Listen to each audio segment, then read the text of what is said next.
इस दुनिया में केक और पेस्ट्री खाना किसे पसंद नहीं होती, बल्कि केक और पेस्ट्री सबकी ही पसंद होती है। लेकिन कभी आपने ये सोचा है कि केक और पेस्ट्री बेचने वाला अगर आपको मार दे तो क्या होगा? आज मैं आपको एक ऐसी कहानी सुनाने जा रहा हूँ जो केक और पेस्ट्री की शॉप ने कैसे दुर्गा की लाइफ बदल कर रख दी। दुर्गा, जिसे ब्लॉग बनाना बहुत ही पसंद होता है और वो अलग अलग रेस्टोरेंट में जाकर ब्लॉग बनाती थी और वो उनको सोशल मीडिया पर डाल देती और सभी खानों को टेस्ट करती और उनका रिव्यू देती और लोगों से शेयर करती। लेकिन एक दिन उसके घर पर कोई भी नहीं होता है और उसे अपने 5 साल के छोटे भाई राज को स्कूल से लाना था। लेकिन उसी दिन उसे महफिल पेस्ट्री शॉप के खाने को रिव्यू करने का आमंत्रण आया और दुर्गा उस महफिल पेस्ट्री शॉप को चेकआउट करने के लिए बड़ी ही खुश थी, क्योंकि वो पहली इंसान थी जो उस बेकरी को रिव्यू करने वाली थी। और जब स्कूल की छुट्टी हुई तो वो राज को लेकर उस बेकरी की महफिल पेस्ट्री की तरफ चल पड़ी। और राज पूरे दिन स्कूल की थकान से परेशान था, तो वो बार बार अपनी बहन दुर्गा को घर जाने के लिए कह रहा था।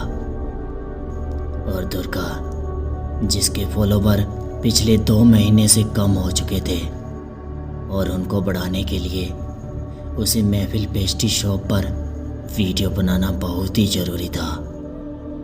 और वो राज को अलग अलग तरीके से चुप कराकर गाड़ी चलाई जा रही थी और मेन रोड से होकर वे लोग कच्चे रास्ते पर काफ़ी देर से गाड़ी चला रहे थे और अब उन्हें बेकरी काफ़ी दूर से दिखने लगी थी। राज, जो इतनी देर से गाड़ी में इधर उधर हो रहा था, अब वो भी उस बेकरी को देखकर अचानक ही शांत हो गया था।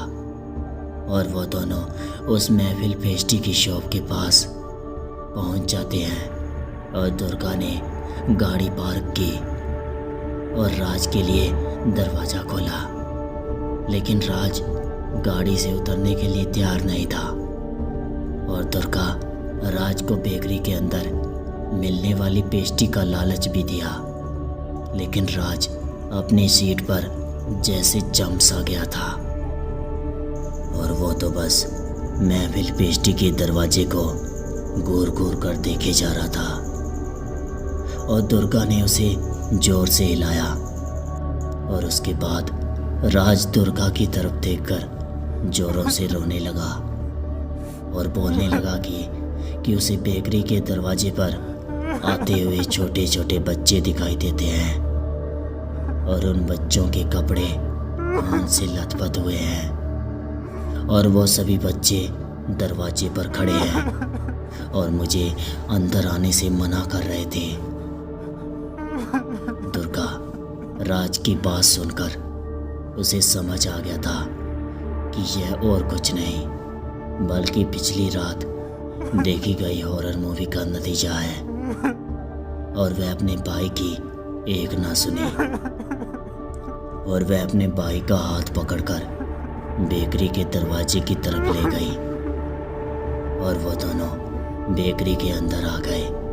पर बेकरी के अंदर कोई भी नहीं था। लेकिन तभी वहाँ एक बूढ़ी औरत आती है और उसके हाथ में एक प्लेट होती है। उस प्लेट में एक मीठा पेस्ट्री था और वो पेस्ट्री राज को देने लगती है।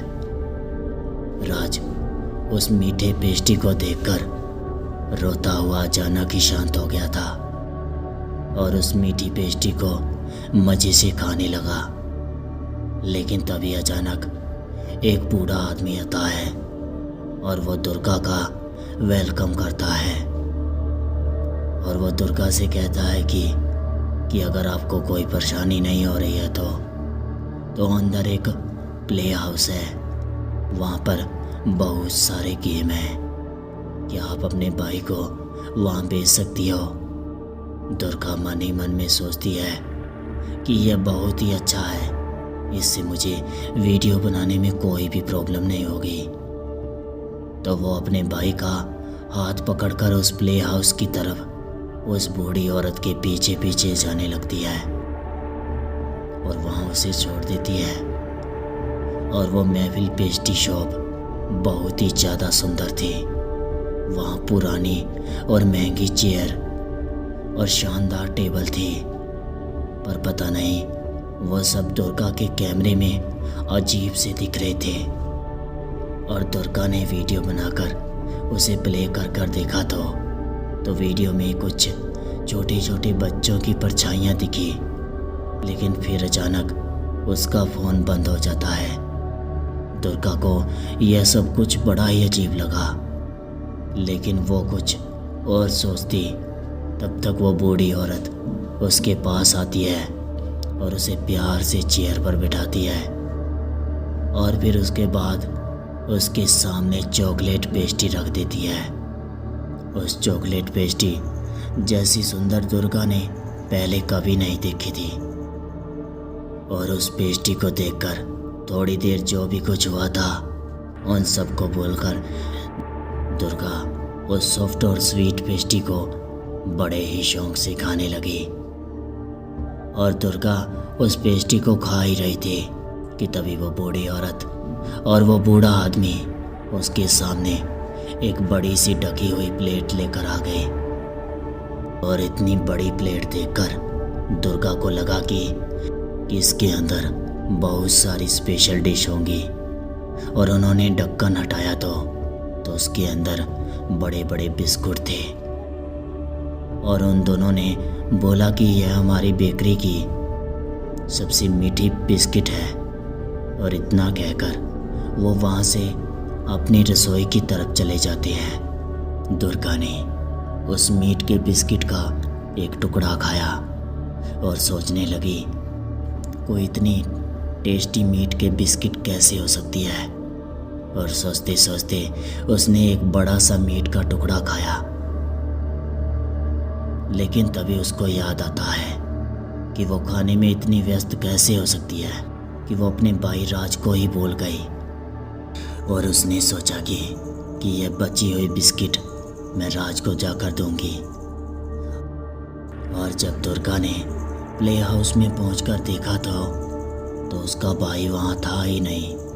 और दुर्गा अपने भाई को सब जगह देखती है, पर उसे अपना भाई कहीं नहीं मिलता।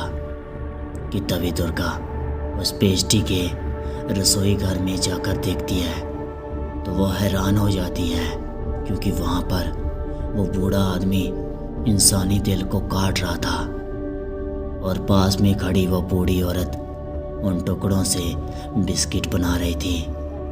और यह सब देखकर दुर्गा घबरा जाती है, लेकिन तभी उसकी नज़र एक कोने में जाती है। वहाँ पर उसका छोटा भाई बेजान सा जमीन पर पड़ा हुआ था और उसकी पूरी छाती पर कट के निशान थे।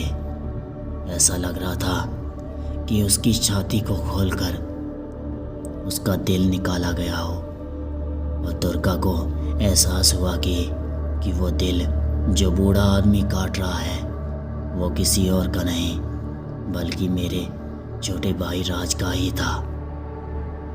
और यह सब देखकर दुर्गा की सांस रुक गई और फिर अचानक उसके मुंह से जोर से चीख निकली।